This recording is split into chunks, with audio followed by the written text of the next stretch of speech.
All right. Hello and welcome to today's video. So, just a little bit, if you have not watched last week's video, I highly recommend that you do that.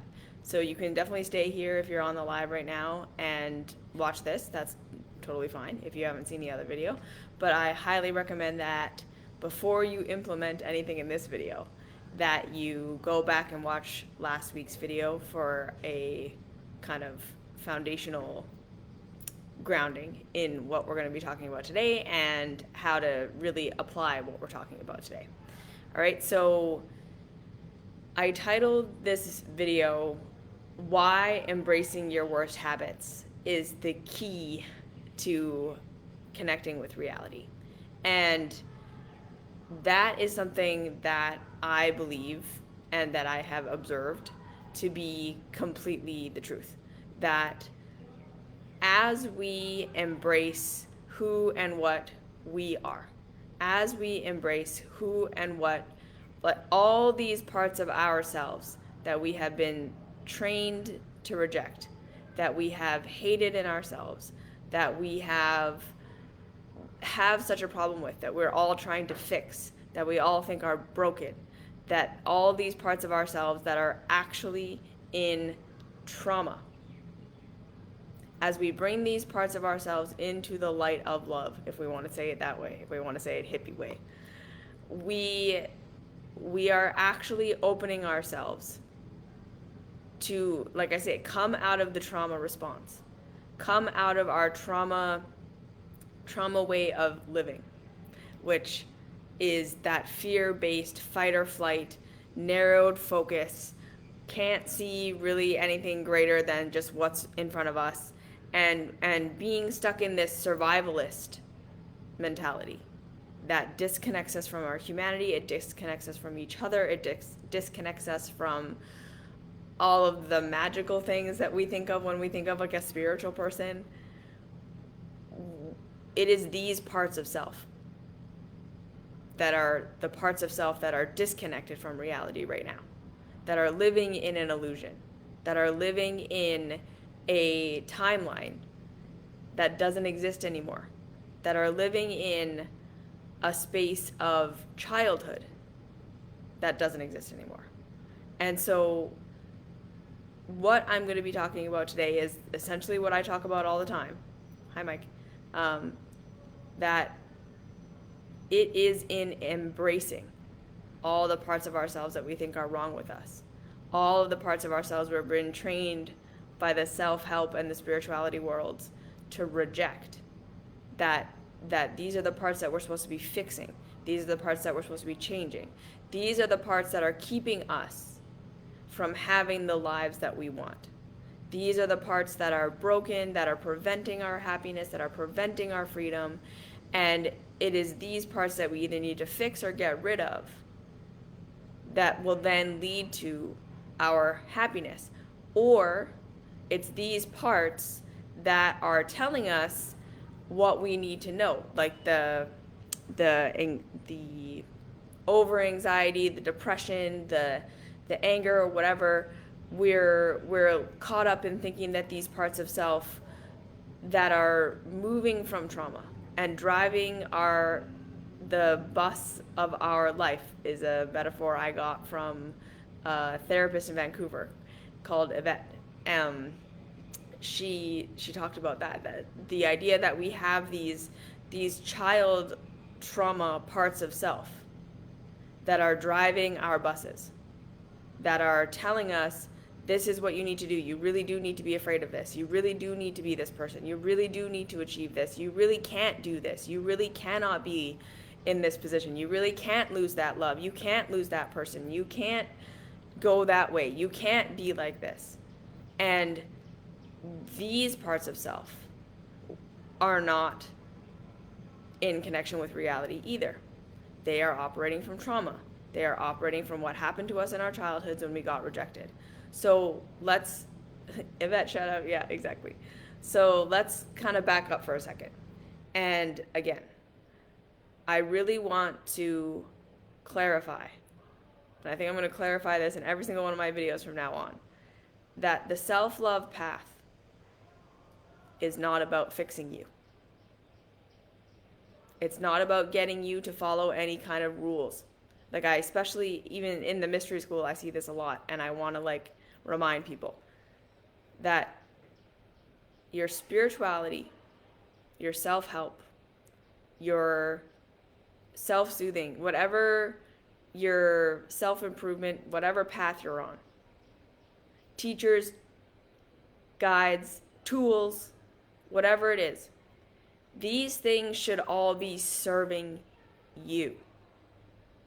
Meaning, we need to step outside of the school mentality we all have of like, when I get on a spiritual path, I then feel like I need to do everything that the spiritual teacher is saying, and I have to do it perfect. And if it doesn't work for me, or if it is hard for me, or if I fall off and I can't maintain the discipline, I can't do what everyone else is, or what they're telling me to do, I can't follow the rules, that I've failed. That means there's something wrong with me. And that these spiritual practices and the self-help stuff is all about me disciplining myself, and if I just follow the rules properly, I'll be transcended. And then now I have just like this new thing to feel guilty about when I can't eat the way that my spiritual teacher tells me how to eat, or can't stick to the diet, or can't stick to the meditation schedule, or I fall asleep during meditation, or I do whatever it is that I do, or I don't like some part of this, or it makes me feel neurotic and crazy to feel like I have to follow all these rules, and then when I can't, I feel like I failed.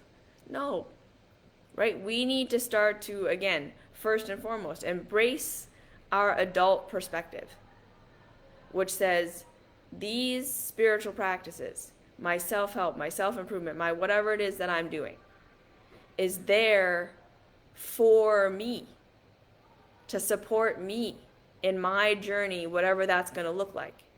So if a certain tool, or if a certain teaching, or if a certain practice or whatever doesn't serve me right now, like makes me feel neurotic, or I have to white knuckle my way to get myself to do it, or it doesn't actually make me feel good, like it. And again, I understand that there are things on the path of growth where we're going to feel uncomfortable, and it's going to feel hard, and it's going to feel kind of sticky or ugh. But I know that we can all kind of go inside of ourselves and feel the difference between this is just uncomfortable because it's growing me, and I really actually do want to do it. And the resistance and the kind of falling off and all these things are just a part of the process, and that's totally okay. And I can show up for myself with complete compassion that I'm going in a growth direction and I'm kind of stumbling and I don't want to sometimes, and that's okay. Versus, this is really hard, I really don't like it, it really actually hurts, like especially with food and body stuff, right? Like if your new program of eating or whatever way of eating isn't making your body feel better, that's not a sign that you're doing it wrong. That's a sign that that path or program or whatever either isn't right for you right now, isn't right for you ever, or it's too extreme, it's too intense. You can take it and make it closer to your level. Like, that's the main thing we talk about in my mystery school and the deep tissue cleansing program, is that the deep tissue cleansing thing is not a set of rules we follow. It's a set of guiding principles that can be applied to where anyone is, because that's what I believe to be true about truth, is that truth applies to every situation and molds itself to fit where we are. So like just for example, like the food combining thing that's in the mystery school, it's part of the deep tissue cleansing program. It's not, you now have to be a raw vegan who perfectly combines every single one of your foods and you never miscombine, and it's like you only eat fruit and then you eat everything in perfect order and blah blah. It's no. It's whatever you're eating right now. Literally, if you only eat McDonald's, just eat the chicken separate from the potatoes. Literally, it can apply to anything you're doing. And it should never make you feel like there's a right and a wrong way. And literally, even if you're at the very, very beginning and you food combine one meal a week just to see what it feels like, then you're doing it right. You're just trying. And if food combining feels too overwhelming right now, choose something else in the program that feels like that's something I can do. And this is the point, that our self-help and our spirituality and our personal growth and all of these things should work for us, for where we're at right now. So if we are feeling guilty, or if we're feeling like a failure, or if we're feeling like we're not doing it right in our spirituality, in our personal growth, in your therapy, in your coaching, or whatever, that means the tools that you're being given aren't the tools for you right now. The person giving you the tools is making the mistake, not you. And that's okay, right? We are all, especially healers and coaches and guides and whatever, a lot of the time we're just giving what works for us, right? We're not perfect gurus who absolutely know everything about where everyone is at and how to meet every person on their journey right here, right now, right? We essentially, most of the time, know how to meet ourselves. And if we're empathic, we can maybe feel into you. And if we can get out of our own way enough, in the sense of like, stop judging you or stop having this idea of where you should be, and we can just show up for you. Sometimes we can offer like the right thing for you. But ultimately, again, it's going to always come down to you feeling into yourself. Is this a growth barrier challenge thing that I just need to love myself through? Or is this, this really doesn't work for me right now? And if it's panic and anxiety, like really, really panic and anxiety, or if anytime you go to do your practices, you find your energy just like completely drop off, that's not something wrong with you. That's you feeling like, okay, this isn't the step for me. Okay? So this is why I'm saying overarchingly, the self-love path is about learning to show up for yourself in the ways that your caregivers never showed up for you. Because we need to reparent ourselves into adulthood. Because most of us are living traumatized childhoods. We are in adult bodies and we have adult minds, but we're living from the trauma of our childhoods, where we didn't get our needs met. We never learned how to identify our own needs. We never learned how to then figure out how to meet our own needs. Rather, we learned codependency, right? We learned my needs get met from someone outside of me, and they get met when I'm approved of. And when I'm disapproved of, they don't get met, and that's a big threat to my survival. So we, again, are in this state where all of us are trying to figure out how to be socially acceptable as a backdoor way of trying to meet our needs, of trying to find pleasure and avoid pain, of trying to secure for ourselves survival, right? And we feel like if people who look like us were the people in power, that we would finally feel safe. If the people we identify with were the ones who had all the money and the resources, we would feel safe. We feel like if we had more money and more resources, we would feel safe and secure. And we're constantly in this state of who and what do I need to be and what do I need to acquire before I can feel secure in this life. And that's a big part of the systems and the structures we have built, that we we're staying within this structure that's built upon power dynamics. It's built upon dominance and suppression and oppression. It's built upon this idea of not enough, that I'm not enough, I'm not good enough, I'm not worthy, and therefore I have to be constantly people pleasing or trying to change myself or fix myself to be what other people want me to be, or I have to be manipulative, I have to be withdrawing, I have to be dominant in some way in order to get my needs met. And it's just this big, we don't know how to connect with each other. We don't feel safe with ourselves, and therefore we don't feel safe with others. And then, of course, we don't feel safe with others because look at the way the world works.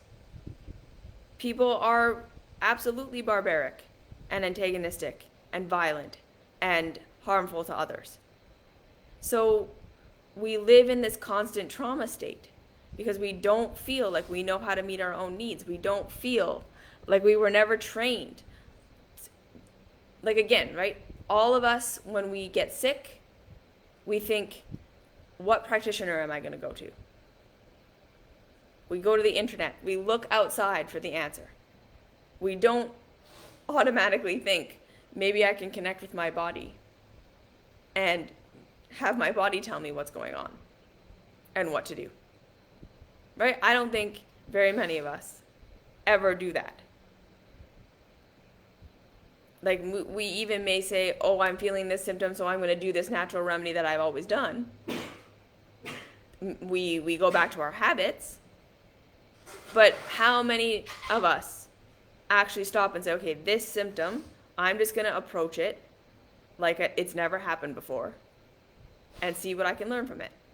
When we have emotional pain and we fight in our relationships, we do the same thing, right? We either do what we've always done, we try to fix them, we try to change their minds, we try to get them to see us, we try to change ourselves, we try to fix ourselves, we look for therapy, but we never think, okay, let's just be in this right now. Like, what's actually happening? Where is my perspective maybe not their perspective?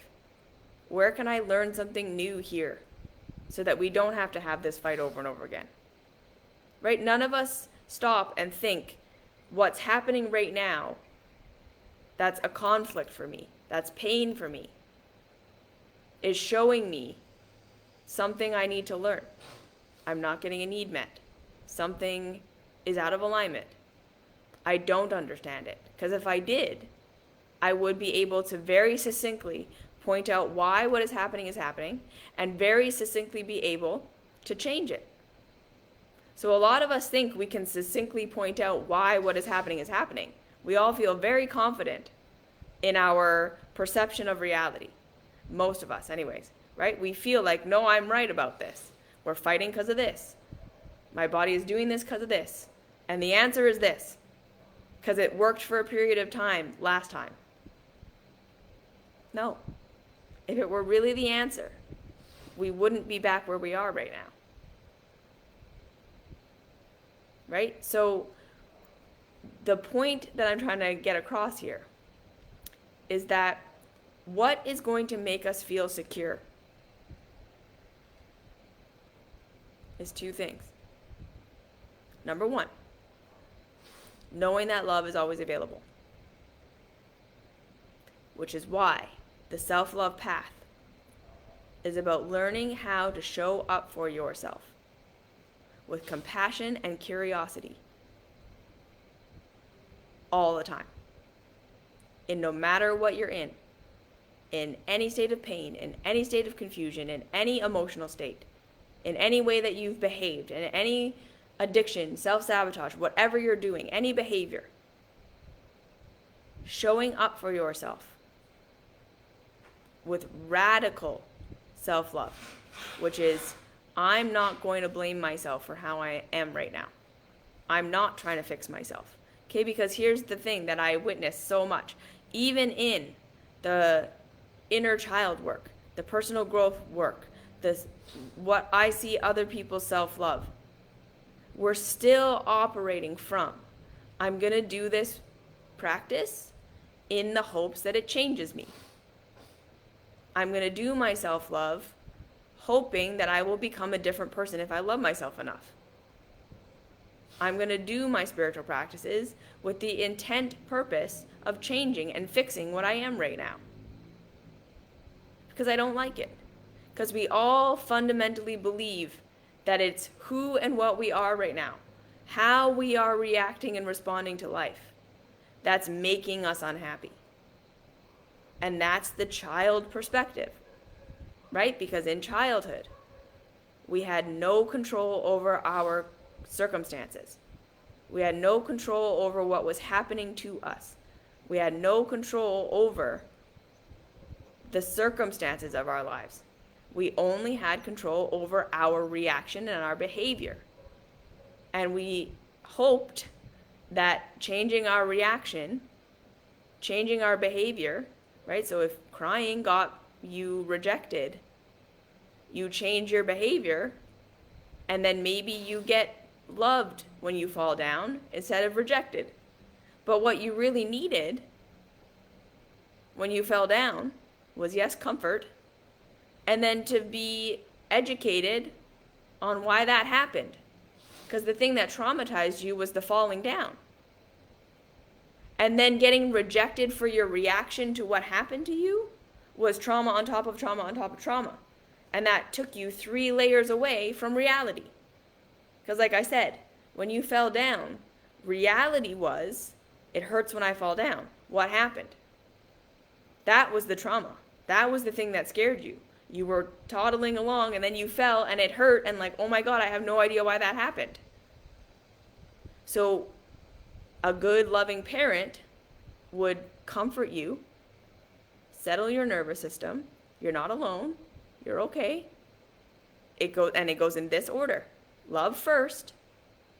And then you just tripped over your shoe. You just tripped over your foot. It's okay. And you would see that even though there was pain and confusion, there was love and security on the other side. And you learned something. And then you're a little bit more careful when you walk next time. And you learned that through reality. But instead, if you were rejected or you got yelled at or brushed off, now there's the trauma that you fell down, which is already a thing. And then it means insecurity. And then they might not feed me. They might not give me what I need. So now I'm in trauma and I'm alone. And I can't provide for myself. So now every single time we show up for ourselves like that, we're in pain, something bad happens, we react and respond in a certain way, we abandon ourselves, we reject ourselves, we do self-love to try to fix this thing so we never act like that again. We are re-traumatizing ourselves every single time we do that. We are disconnecting ourselves from what actually caused us pain, which is, again, pretty much everything. So the fact that everyone is always like, Allie, what's reality? What's real reality? How do we know what real reality is? How do we wake up from the matrix? What does this actually mean? And we're all so confused about it. It's going to seem ridiculous to you that we thought we couldn't see it when you start to really get onto this. Because it's just, like, once you see it, it's like, well, it's everything. It's how we eat. It's how we live. It's all these things. It's like these things are completely obvious. It's not hidden anywhere. It's just that we're all so conditioned and so trapped in our fear and so looking for love and security. We're looking for that love and security because that's how we have the foundation to learn. So none of us see reality. None of us see what's out of alignment with reality. We can't see any of that because we're all still stuck in, I need to get love. I need that security first. Because that's how it works. That's how our nervous systems work. We cannot learn when we're in a state of fear. We just don't. We can't. We cannot learn something new in a state of fear. We can only ever do what we've always done. And most of us are in a state of fear 24/7. We're in a state of fear or we're in a state of denial, numbing, shutting down. Because everything hurts. and we don't feel loved and we don't feel connected. So we're just constantly looking for that love and connection that will make us feel safe so that we can finally learn. And that's what self-love is. There's nothing wrong with you. The way you're reacting and responding to life right now, your coping mechanisms, your self-sabotage, your scapegoats, your emotions, the way your body feels right now is all a reaction to life. It's all a reaction to that matrix that's so hidden. Okay? It's not something you're going to find on the internet. It's not something you're going to find in a group. It's not something you're going to find in this alternative media. Look it up on YouTube. No, that's not where it is. It's right here. It's in your everyday stuff you can feel and interact with. That's where reality is. And that's where you're going to learn from reality. It's in what you can experience in your physical body in your day-to-day life. Like food is one of the first places you're going to learn what reality is. Because you're going to stop having all the diet rules. This is where we're going. You're going to completely let it all go. Assume no one is right. Assume no one has understood nutrition ever before. You throw all the rules away. And you first, okay, we're going to start. Let's get to the teaching first. So embracing all your worst habits is the way to find reality. And the reason I said you need to watch the last video before this one is because this is a radical practice that only works if you're working it from the proper place in your psychology. Okay, so this doesn't work if you're still looking to fix yourself. If you still think you know who you're supposed to be and what you're supposed to be and what your life is supposed to look like, and you're trying to fit yourself into that, this won't work. The self-love path has to be about being actually curious as to who and what you are, meaning you don't already know. You don't already know. You might think you know. You might have had a million readings. You might have done so many meditations where you think like you discovered your true real self and you're trying to be that and you're trying to force yourself to be that and it's not working. This works if you completely let that go. And if you completely let go of the person that you've been conditioned you're supposed to be. Right? So a lot of us are still walking around being like, I am good at my job and I'm good at this relationship and I am living my life properly. And it's just these bad habits that are stopping me. It's just my self-sabotage, my coping, my addictions that are getting in the way of me having more success in this. Like I know I'm supposed to be a doctor and I just keep flunking out of med school because I'm too lazy and I just need to fix this laziness. Nope. If you approach this practice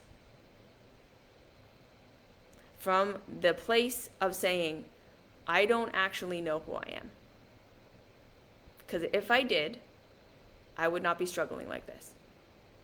If I really knew who I was supposed to be, if I really knew what my life was supposed to look like, and how to get there, I would be there. I'd be getting there. I wouldn't be struggling like this. I wouldn't be looking outside myself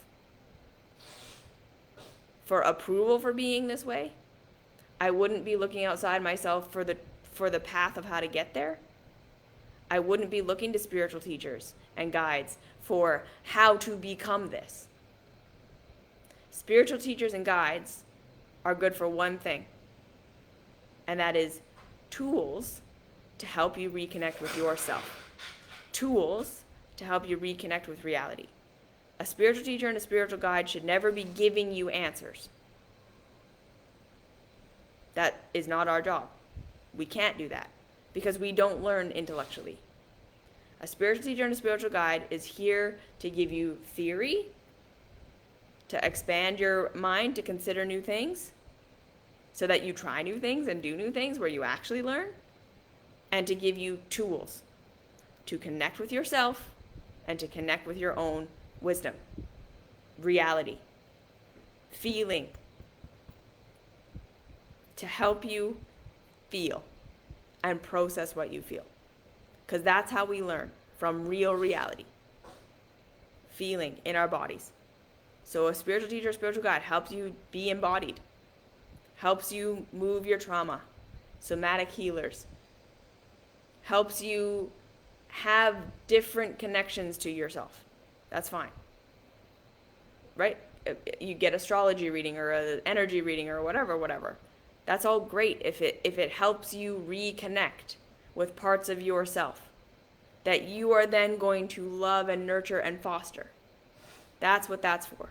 But you are the guru on you.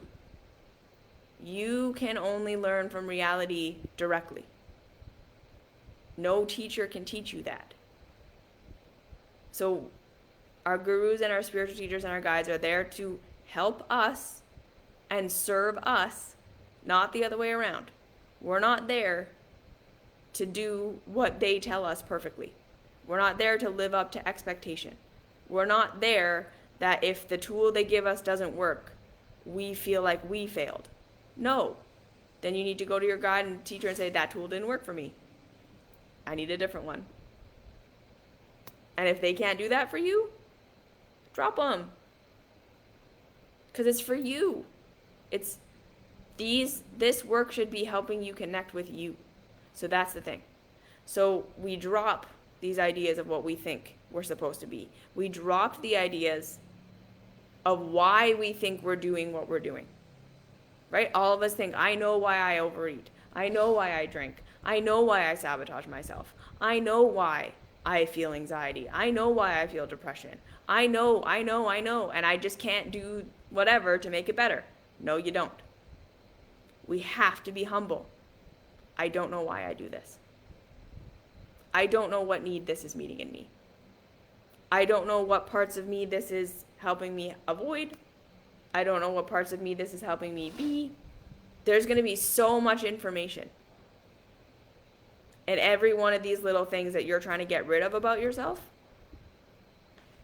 Because this is the other thing. Is like, we all have our coping, our scapegoats, our self-sabotage, our negative emotions, all these things. And none of these parts of self are going to say, this is why I'm here. It's this one thing. And that's it.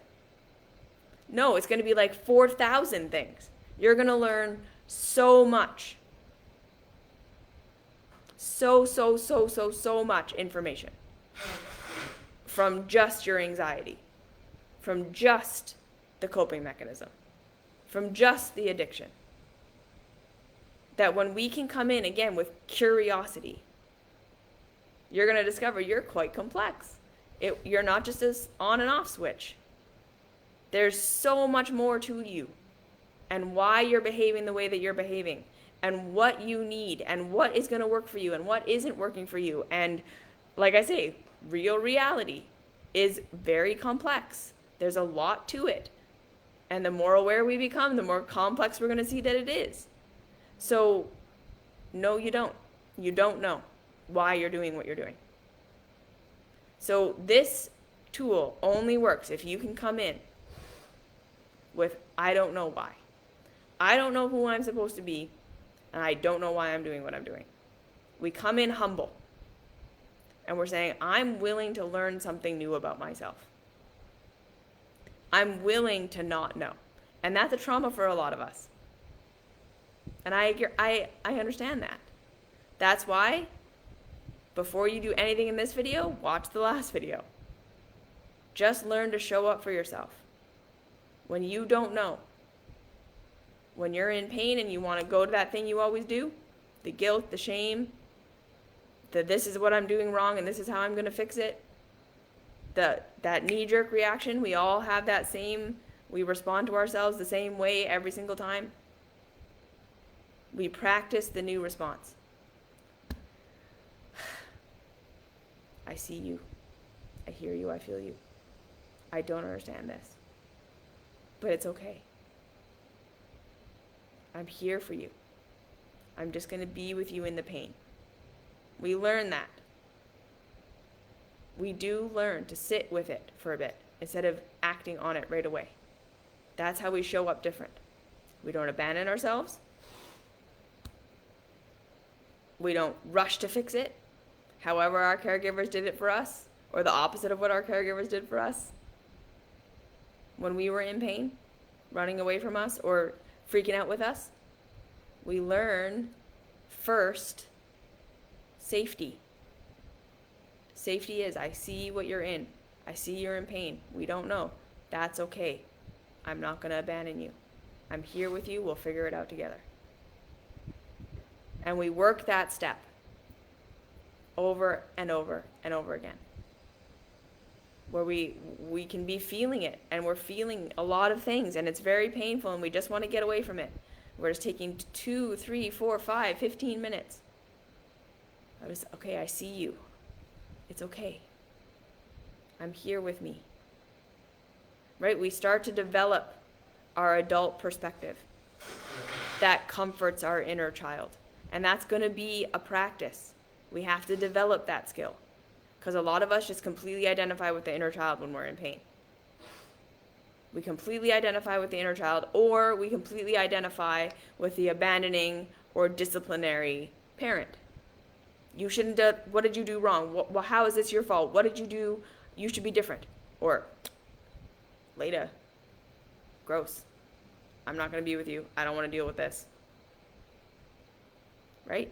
We have to develop that loving inner parent that just says, ooh, okay, that hurts. Yeah. I can see you're in pain. It's not your fault. It's okay. I'm here with you. I can see your pain. It's not your fault. It's okay. I'm here with you. We're going to make it through this. It's all right. Right? We fell down. The loving parent just holds us for a sec. That's what we need to start to learn to do for ourselves. So that when we're in pain, our reaction to ourselves is to show up. Not to abandon, not to fix. Show up. I'm here with you. And like I said, it's going to take time to develop that. Sometimes you need to orient yourself. Right? It's 5 things you see, 4 things you feel, 3 things you hear, 2 things you smell, 1 thing you taste. Remind yourself that you're in an adult body. You're not a child. You have autonomy.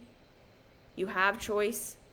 Remind yourself of your adult perspective and then bring that to the inner child. Or sometimes we have to imagine a deity or another someone that we perceive to be an adult showing up for this part of ourselves. We can do that too. There's like a million tools for learning how to show up for that inner child. God shows up, Jesus shows up, an angel, a guide, something that you feel can unconditionally love you. Or you turn yourself into the adult and you show up, or you imagine your perfect parent showing up, whatever it is that works for you. We learn how to show up for the self in pain. That's step number 1. And then when we've learned that, then we get into what I'm talking about today, which is we start to move from radical curiosity, as in starting from a place of, in my terrible behaviors, in my pain, in my whatever, my addictions, my coping mechanisms, my self-sabotage, my negative emotions, my behaviors, in my body pain. I'm going to stop assuming I know why it's happening. I'm going to stop assuming I know how to fix it. I'm going to stop assuming I know what I'm supposed to be doing and what I'm doing wrong. I'm going to stop assuming they have it all figured out. And if I just find the right practitioner, the right guru, the right guide, I'll have it figured out. And we're going to stop assuming that we're living the lives we're supposed to be living, and we just have these bad habits, these bad emotions. And these are the things that need to be fixed so that we can go on living how we're living right now and just feel better. Your reactions to life are not why you don't feel good in your life. You don't feel good in your life, and that's why you're reacting how you're reacting. Your physical pain in your body is a reaction. Your mental and emotional pain is a reaction. The fact that you can't discipline yourself to do something is a reaction to trauma you experienced in your body, to trauma you experienced. As a man, is this self-love process applicable? Why wouldn't it be? Like, I actually want to know why it wouldn't be. This is completely, every human being just needs love. If you're a human being, it's applicable. Right? Like, I'm so sorry for the toxic masculinity world that taught you that men don't need love. Because that is completely false. Every human being has a nervous system that functions on, when I feel loved and safe, I learn. When I feel antagonized, I attack. Right? And it's true. We have really like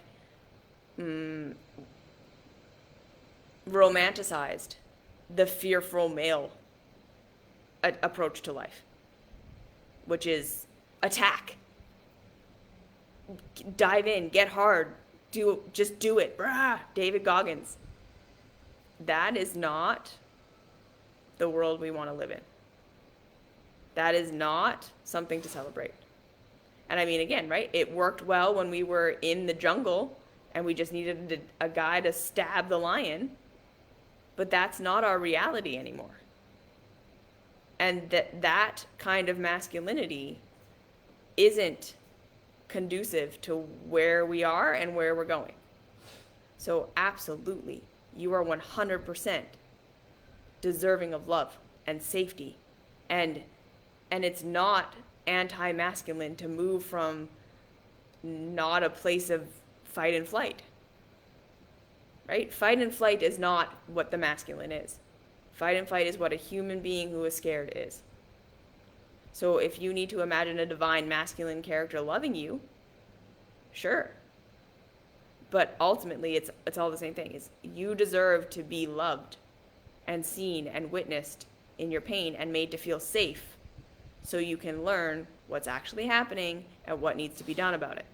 That's what this is about, right? It's not, because again, this process isn't a passive thing. So let me keep explaining it, and this might make a little bit more sense. So when we start to dive into this process, we are assuming we don't already know, and we're letting all that stuff go. And we're showing up for our pain, in our addictions, in our scapegoats, in our self-sabotage, in our negative emotions, whatever it is that we've been trying to fix about ourselves. And we first show up, we feel the thing, we feel the need to do the behavior, we feel the need to do the thing, we watch ourselves sabotaging something, we feel the emotion, and the first thing we do is we show up and say, okay, I feel you, I hear you, it's okay. And then, like I said, we throw all the rules of what is right and what is wrong, what we're supposed to be and not supposed to be, what we're supposed to do and not supposed to do, out the window. We literally start from scratch. And the metaphor I like to give is we give up all the diet rules. We give up everything our parents taught us. And if we really want to eat Cocoa Puffs and jump on the bed all night, we do it. We eat nothing but Cocoa Puffs and we jump on the bed all night. But we don't do it as an act of rebellion. We don't do it, well, I mean, we might for a little while. The main thing is we're doing it consciously. So all of our worst stuff, almost all of us, do it unconsciously. We check out while we're doing our addictive behavior. We check out while we're doing our coping mechanism. We check out, or we are already deep in shame and guilt and blame when we're doing it, right? We do it as a way to numb. We do it as a way to not feel reality. We do it in a numb state. We do it in a state of guilt and shame and secrecy and hiding it. And we lie to ourselves that this is the last time we're ever going to do this. And And then with our emotions, the way we show up for our negative emotions, it's the what's wrong with me? I'm never going to do this again. What do I need to fix? What do I need to do? I need to get myself out of this. I can't be in this. I can't do this. I can't feel this. I don't want this. Da, da, da, da, da, da. So what we're going to do is show up for our worst stuff. First, actually being present in it. So when we're jumping on the bed all night and eating Cocoa Puffs, maybe for a little while it's a F you to the world. Right? And that's okay. The like, F the rules, I'm an adult, I can do whatever I want. Stop telling me that I have to be this way. So whatever this thing that you're trying to discipline yourself into, or stop yourself from doing or being, you just completely embrace it like it's who you are. You stop pretending like this binging part of me, this drinking part of me, this yelling part of me, this scared part of me, this anxious part of me, this depressed part of me isn't who I really am. You stop saying that. You say, this is a part of me right now. And maybe this is who I'm going to be forever. And that's okay. I'm going to learn how to show up for this part of myself. And it's like, again, we are all so afraid to do this. Because we think, well, no, then I'm just giving myself permission to be this shitty person forever. I'm just giving myself permission to be a horrible, self-destructive, destructive to others person forever. I can't do that. But again, let me ask you, how has rejecting these parts of yourself ever worked for you to change? Because if it had worked, you wouldn't be listening to this right now. Maybe it helps you change for a little while, but you always fall back. Why? Because this part of you is good and it's reacting and responding and you don't know how to meet its needs. That is why. So again, like I said, we all think we're the exception. We all think our thing is this worst, terrible thing that should just not be. And we don't understand why we're doing it because we don't understand ourselves. So we show up in our worst thing, no longer trying to fix it. We show up to get curious and be present and actually feel what it feels like to do our thing. Actually feel what it feels like to jump on the bed all night and eat Cocoa Puffs with no guilt and no shame. So we make it fully okay. We make it fully okay to be in whatever we're in. We learn to show up with love for ourselves in the behavior. And it's the hardest thing you'll ever do. To actually shift from I may never not do this. This feeling may never go away. Cocoa Puffs, they're just a chocolate cereal. This anxiety may never go away. This behavior of mine may never go away. This might be who I am for the rest of my life forever. And I'm going to accept that about myself. And I'm going to learn to love this part of me.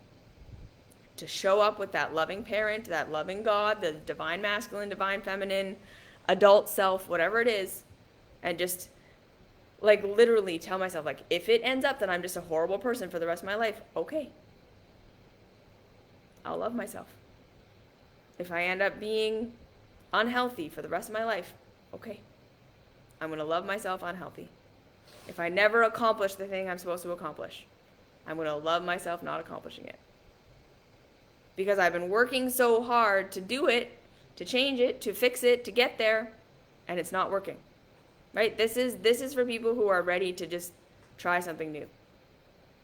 Because the self-improvement, the spirituality, the trying to force yourself to get there, you're just at the end of your rope. You're ready to let go. So we radically surrender. We radically show up. And then we just feel what it actually feels like to do our thing. We radically show up for ourselves. So when I'm jumping on the bed all night and eating my Cocoa Puffs, how does it feel? What do I want? What do I need right now? What need is this fulfilling in me? If I stop judging myself and having guilt, I might recognize, well, I have no fun in my life. This is the only way I know to have fun. And I might notice that even without the shame and even without the guilt, I wake up the next day and I don't feel that great. And when I don't blame myself for that, when I say I'm allowed to do that any night I want, I can jump on the bed all night and eat Cocoa Puffs and never feel guilty, never feel shame. I'm allowed every single day. We might start to discover we don't actually want to keep doing it. When we take the whole intensity of you just did something wrong and you're bad and out of it, that's how we break the cycle of addiction. First thing. And I know people are going to be like, alcoholics need to stop drinking. Drug addicts need to stop their drug. Could be. Or maybe they need some love in whatever they're doing. And then we need to be like, what is the alcohol serving? How are the drugs helping you? What are they helping you not feel that you can't feel right now? What are they helping you express that you have no other way of expressing? What are they helping you do that you have no other way of doing? What are they helping you cope with in your life that you don't want to do? It's all going to be about becoming very, very, very honest with ourselves. And like I said, and this is how you're going to start to connect with what reality is. Because when you jump on the bed all night and eat Cocoa Puffs and really feel that, you're going to feel that it's not a human rule that we can't eat Cocoa Puffs or that it's bad for you. You're going to not feel good. And then you're going to be like, yeah, no, I don't need a dietitian to tell me what foods are good and bad for me. I can just feel. And I'm allowed to eat foods that are bad for me. There's no shame in that. And when you do that, the whole mystique of it goes away. And then you think, okay, well, what I'm really going for is pleasure. And maybe this isn't the best way to go about it. This isn't the most pleasurable thing. So again, the process, the practice is number one, practicing learning how to show up for ourselves in a loving way when we're in pain. Second thing, we stop assuming we know who we are. We stop assuming we know what we're doing. We stop assuming we know who and what we're supposed to be. And we go into all of our worst stuff that we're always trying to fix. And rather than trying to fix it, we show up for ourselves radically with love while we do it. That's why we have to practice that radical self-love first. Practice it in less triggering places so that you can bring it to your worst stuff. Bring it to that addiction, this big scary emotion, the coping mechanism, the self-sabotage, whatever it is. And you radically show up. I'm allowed to do this for the rest of my life.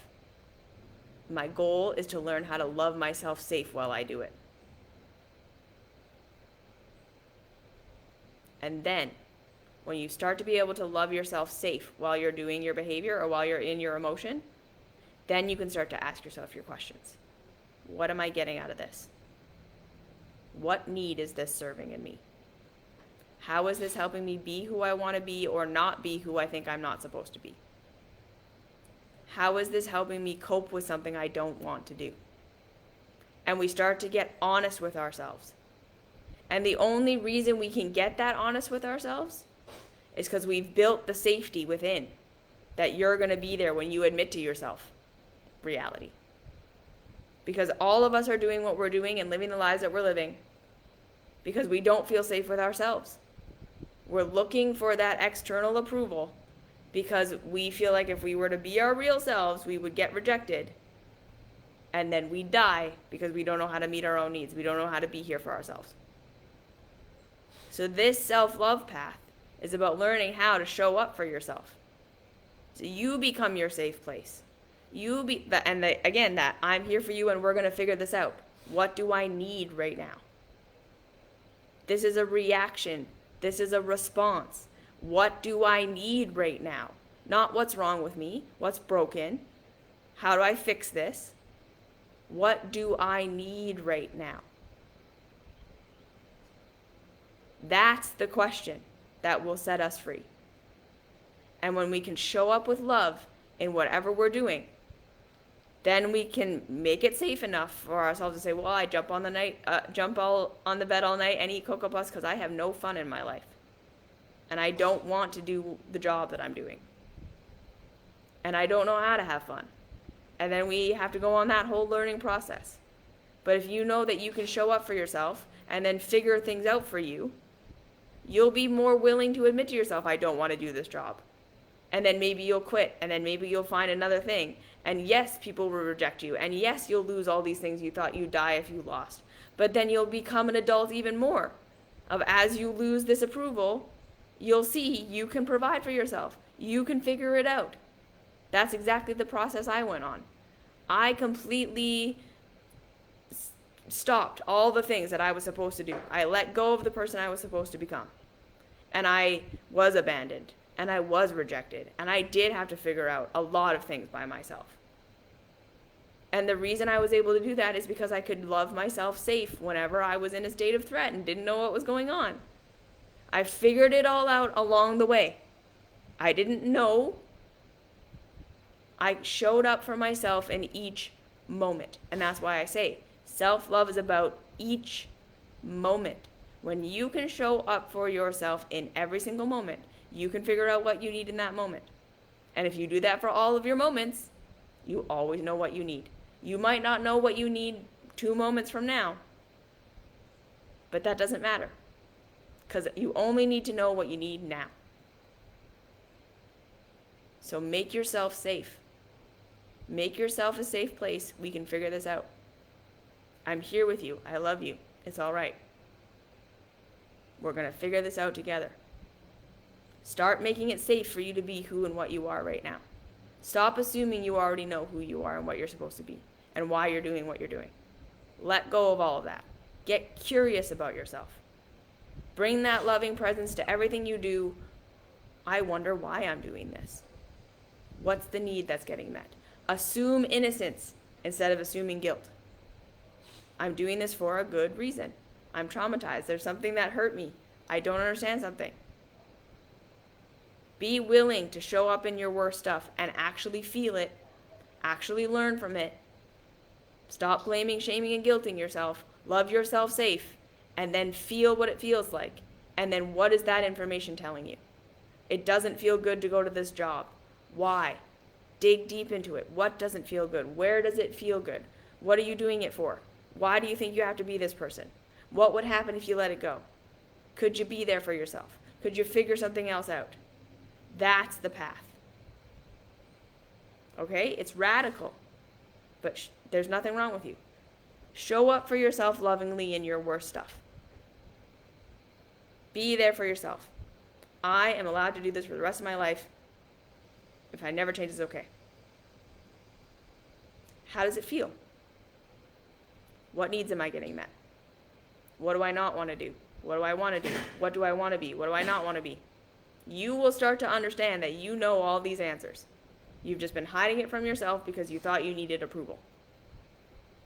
The more you approve of yourself, the less you need external approval, the more you can figure out who you really are, the more you can figure out what your next steps are. And that's the path. And it'll be step by step by step, each moment, just being there with yourself. Okay? There's nothing wrong with you. You're reacting. It's going to be a learning journey. There's going to be lots to learn. It's not going to be a thing and then you do it. Step by step. Keep showing up for yourself.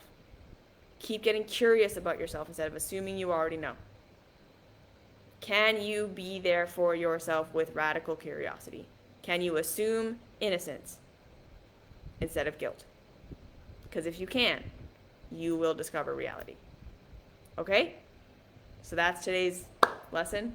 I hope that served you. Show up for yourself in your worst stuff. Make it safe, then get curious. See what happens. What do you need? Who do you want to be? What's going on? And then be scared about it. That's totally fine. Little steps. Okay? Mwah. I love you all. Have a fabulous week. We'll see you next week in the next live. And until then, just keep getting curious about yourself. You are worthy and lovely and perfect just as you are.